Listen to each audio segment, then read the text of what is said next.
నమస్తే. నా పేరు ముల్లింటి చంద్రశేఖర్ ఆస్పరి. 2 రోజుల క్రితం బీసీవై పార్టీ సింహ బీసీ గర్జన అనే నినాదంతో మీటింగ్ నిర్వహించారు. అంటే బహుజనులకు రాజ్యాధికారం అనే ఒక ఆలోచనతో ముందుకు వచ్చాడు. చాలా సంతోషం.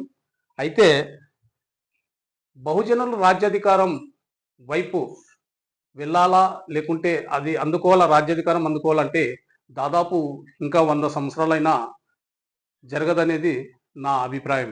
ఈ మాట నేను ఎందుకంటున్నా అంటే, ఈ కుల సంఘాల నాయకులు అంటే బీసీ నాయకులు ఒకవైపు, ఎస్సీ నాయకులు ఒకవైపు, మైనార్టీ నాయకులు ఒకవైపు, క్రిస్టియానిటీ నాయకులు ఒకవైపు రాజ్యాధికారం కోసం ప్రయత్నం చేయటం వల్ల ఇంకా 100 సంవత్సరాలైనా రాజ్యాధికారం అందుకోలేరు. మన దళిత ఎస్సీ, ఎస్టీ, బీసీ మైనార్టీలు ఈ రెడ్లు కమ్మల పార్టీలో బానిసలుగా ఓట్లేసి వాళ్ళే మళ్ళీ అడుక్కునే పరిస్థితుల్లో ఉన్నారు.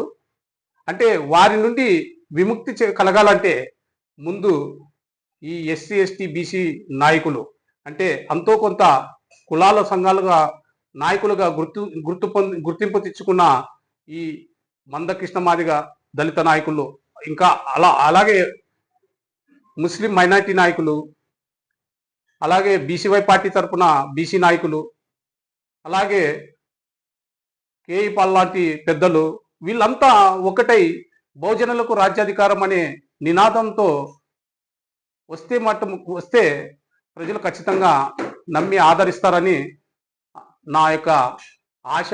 నేను ఒక దళితుడు కాబట్టి ఈ బహుజనులు ముఖ్యమంత్రులు ఎప్పుడవుతారని ఆశ, కోరిక నాకు కూడా ఉంది. అందుకే మనకు బహుజనులకు రాజ్యాధికారం అంటే ముందు మీరు ఒకటవ్వండి, మీరు సమావేశం కండి, మీరు కలవండి, కలిసి ప్రజల్లోకి రండి. ఖచ్చితంగా ప్రజలు నమ్ముతారు అనేది నా యొక్క అభిప్రాయం, ఆలోచన. నమస్తే.